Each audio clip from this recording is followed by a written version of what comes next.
Students, देखिए आज ही आपका इरिगेशन इंजीनियरिंग का 5th लेक्चर है।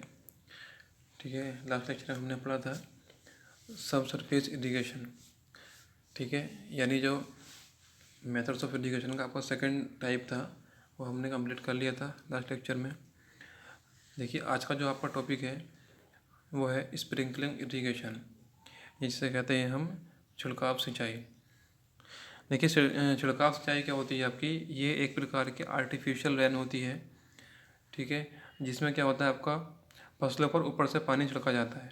ये जिस तरह से बारिश होती है तो पानी आपको ऊपर से गिरता है फसल पे, उसी तरह से आपका स्प्रिंकलर इरिगेशन में भी पानी क्या होता है ऊपर से गिराया जाता है। ठीक है, जैसे आपकी बारिश होती है सेम वैसे ही होता है ये। और देखिए ये जो मेथड है आपका, इसमें जो आपका वाटर की क्वांटिटी होती है जो आपको प्रोवाइड करनी है क्रॉप को, उस पर आपका पूर्ण नियंत्रण रहता है। ठीक है, मतलब फुल्ली आपका कंट्रोल रहता है उस पर। इसमें क्या होता है आपका जितना पानी आपकी फसल को चाहिए होगा आप सिर्फ उतना ही पानी इसमें प्रोवाइड करते हैं। ठीक है, और जिस टाइम पानी की आवश्यकता होती है उस टाइम आप इसमें पानी प्रोवाइड कर सकते हैं। देखिए ये इसे हम क्या कह रहे हैं, आर्टिफिशियल रेन कह रहे हैं। तो इसमें क्या है, आप जिस टाइम चाहें उस टाइम पानी प्रोवाइड कर सकते हैं, लेकिन आपका जो रेन होती है, ठीक है, जो नेचुरल रेन होती है उसमें आपका कंट्रोल नहीं होता है। ठीक, उसमें जब आपकी बारिश होगी उस टाइम पे आपकी क्रॉप को पानी मिलेगा, चाहे क्रॉप की आवश्यकता कभी भी है पानी की। ठीक है, अच्छा देखिए इसे हम क्या कहते हैं, इसे हम एक नाम से और जानते हैं जिसे हम ओवर हेड इरीगेशन। देखिए अगर कहीं आपको लिखा मिल जाएगा ओवर हेड इरीगेशन क्या होता है, तो आपको समझ जाना है कि वो क्या किसके बारे में बात कर रहा है, वो स्प्रिंकलिंग इरीगेशन के बारे में बात कर रहा है।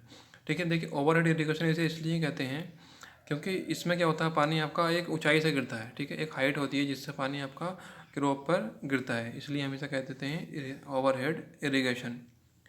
अब देखिए ये जो आपका इरीगेशन है इसे आप किस किस फसल के लिए यूज़ कर सकते हैं। तो देखिए अगर हम बात करें इसके यूज़ की, तो देखिए सिर्फ 2 फसलें ऐसी हैं जिनके लिए हम इसे यूज़ नहीं कर सकते हैं, या फिर उनके लिए हम ये आपका इकोनॉमिकल नहीं रहता है। देखिए पहला है आपका राइस की क्रॉप और सेकंड है आपका जूट। देखिए राइस क्रॉप में अगर हम बात करें तो राइस क्रॉप में हमें पानी की बहुत ज़्यादा क्वांटिटी चाहिए होती है। ठीक है, और अगर इतनी क्वांटिटी पानी की हम आपके स्प्रिंकलिंग इरीगेशन से प्रोवाइड करेंगे तो वो हमारे लिए काफ़ी ज़्यादा कॉस्टली पड़ जाएगा। ठीक है, और उसमें एक चीज़ और है कि उसमें पानी की हर समय पानी क्रॉप को ज़रूरत पड़ती है। यानी जब तक क्या क्रॉप आपकी कह सकते हैं हम बोई जाती है और जब तक काटी जाती है लगभग, तब तक पानी की उसमें ज़रूरत पड़ती है। उसमें हमेशा पानी अवेलेबल रहना चाहिए। ठीक है, इसलिए हमें जो स्प्रिंकलिंग इरीगेशन है ये इकोनॉमिकल नहीं रहेगा।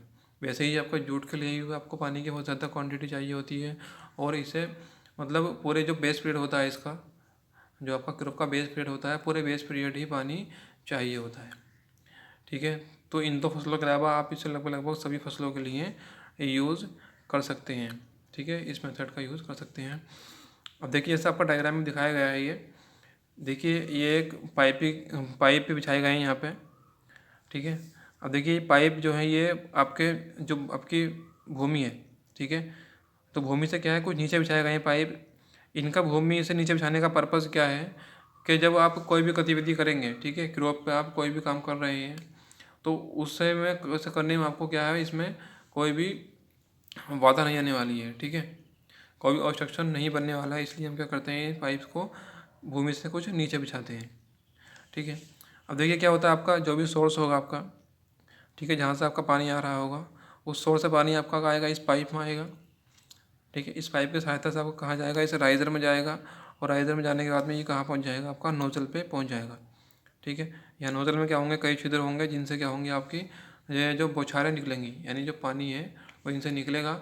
जैसे आपकी रेन होती है वैसी उन्हीं उसी रूप में ये निकलेगा और आपका क्या है ये क्रॉप पे पड़ जाएगा। ठीक है, तो ये है आपकी आपकी स्प्रिंकलिंग इरीगेशन व्यवस्था पूरी। ठीक है, अब देखिए स्प्रिंकलिंग इरीगेशन के कुछ कंपोनेंट्स भी होते हैं, वो क्या होते हैं वो हम पढ़ने वाले हैं अभी। नेक्स्ट आपका components of sprinkler irrigation system. तो देखिए इसके कंपोनेंट की बात करें तो ये मतलब कि कितने भागों में ये बना होता है आपका। तो देखिए पहला है इसमें आपका प्रेशर जनरेटिंग यूनिट। ठीक है, सेकेंड है आपका वाटर कैरियर यूनिट, और थर्ड है आपका वाटर डिलीवरी यूनिट। अब देखिए प्रेशर जनरेटिंग यूनिट क्या होती है। देखिए जहाँ से आप पानी ले रहे हैं इरिगेशन के लिए, यानी जो सोर्स है आपका वाटर का, वहाँ पे क्या होता है पानी को उठाने के लिए वहाँ से, और आपका क्या है मेन पाइप में पहुँचाने के लिए क्या होता है आपको एक प्रेशर की ज़रूरत होती है। ठीक है, जैसे सपोज़ आपका पानी ग्राउंड जो आपका सोर्स है वो नीचे है, ठीक है, आपकी भूमि से नीचे सोर्स है, तो आपको वहाँ से पानी उठाना पड़ेगा। उस पानी को उठाने के लिए आपको क्या क्या करना होगा, प्रेशर जनरेट करना होगा। ठीक है, तो ये कहलाता है आपका प्रेशर जनरेटिंग यूनिट। देखिए अगर पानी आपका बहुत ज़्यादा नीचे है, बहुत ज़्यादा गहराई में पानी है आपका, तो उसके लिए आप करते हैं टरबाइन पंप का यूज़ करते हैं। और अगर कम गहराई पे पानी अवेलेबल है, ठीक है, जो सोर्स है आपका वो कम गहराई पे है, तो उसके लिए आप सेंट्रीफ्यूगल पंप का यूज़ कर सकते हैं। ठीक है, ये जो आपके पॉइंट हैं, ये 2 पॉइंट आपके कंपटीशन पॉइंट ऑफ व्यू से काफ़ी ज़्यादा इंपॉर्टेंट है। तो आपको याद रखना है कि अगर कम गहराई पे पानी अवेलेबल है तो हम किसका यूज़ करने वाले हैं, और अगर ज़्यादा गहराई पे तब हम किसका यूज़ करने वाले हैं। ठीक है, अच्छा नेक्स्ट है वाटर कैरियर यूनिट। देखिए वाटर कैरियर मतलब क्या है, जल वाहक इकाई, यानी जो पानी आपने उठाया है सोर्स से, उस पानी को ले जाने के लिए आपने जो व्यवस्था की है वो कहलाता है आपका वाटर कैरियर यूनिट।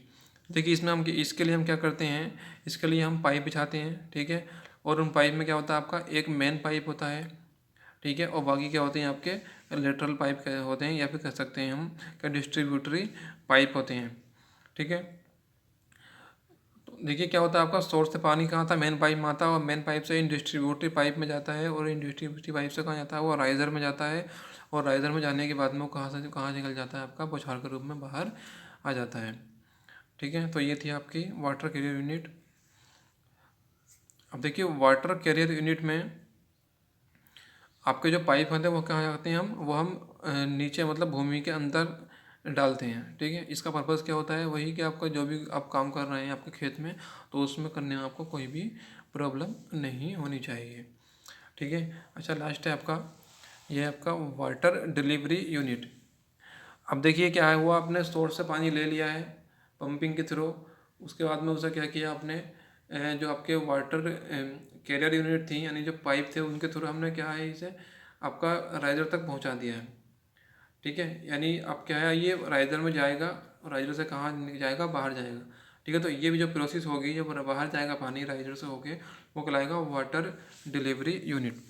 ठीक है, इसके अंतर्गत क्या आता है आपका एक राइजर होता है, स्प्रिंकलिंग हेड होता है, और आपका परफोरेटेड पाइप डाले जाते हैं। ठीक है, एक तो राइजर हो गया आपका। तो देखिए राइजर क्या होता है, जैसे कि आपको इस डायग्राम में दिखाया गया है। ठीक है, ये आपका राइजर होता है, यानी यहाँ से पानी अब कहाँ जाएगा, ऊपर जाएगा, इस तरह से पानी जाएगा। ठीक है, उसके बाद में क्या होता है आपका स्प्रिंकलिंग हेड है, ये जो बना हुआ है यहाँ पे ये लिखा है स्प्रिंकलिंग हेड है, और इसमें क्या है छिद्र होते हैं नोजल के थ्रू, और इन छिद्र से होकर आपका क्या है जो है पानी की बौछार निकलती है। ठीक है, तो देखिए ये जो आपका वाटर डिलीवरी यूनिट है, ये वाटर डिलीवरी यूनिट ये आपके इस स्प्रिंकलिंग इरिगेशन सिस्टम का सबसे इम्पोर्टेंट भाग होता है। ठीक है, सबसे इम्पोर्टेंट भाग क्यों होता है ये, देखिए कि अगर आपने सोर्स से पानी ले भी लिया है और वो पानी आपका पाइप तक आ गया है, और राइज़र में पहुंचने के बाद में ये आपका कहाँ है, ये नोज़ल पे है इस टाइम पे। ठीक है, और नोज़ल पे अगर आपका क्या है मतलब नोज़ल में आपका कुछ अगर पानी बहुत तेज़ी से नहीं निकल रहा है, ठीक है, तो आपकी जो है बौछार नहीं बन पाएगी। इसलिए हम जो है बहुत ही ज़्यादा अच्छे मतलब अच्छा मटेरियल यूज़ करते हैं इसमें, बहुत अच्छे से हम इसका जो है कंस्ट्रक्शन करते हैं, बनाते हैं कि आपका जो प्रेशर है वो भरपूर बनना चाहिए ऊपर, जिससे कि आपका पानी जो है वो क्रॉप तक पहुंच जाए। ठीक है, तो इसे हम सबसे इम्पोर्टेंट घटक माना जाता है। देखिए ये आपका जो है आपका मेथड ऑफ इरिगेशन का थर्ड मेथड था स्प्रिंकलिंग इरिगेशन। देखिए आई होप आप लोगों को ये क्लियर हो गया होगा। ठीक है, इसमें अगर आपको कोई भी प्रॉब्लम है, कुछ कन्फ्यूज़न है, कोई डाउट है आपका, तो आप मुझसे पूछ सकते हैं। ठीक है, ये आप इसे आप चाहें तो आप कमेंट सेक्शन में पूछ सकते हैं, या फिर आप मुझसे आप पर्सनल व्हाट्सएप पे ये पूछ सकते हैं। ठीक है, चलिए मिलते हैं नेक्स्ट लेक्चर में।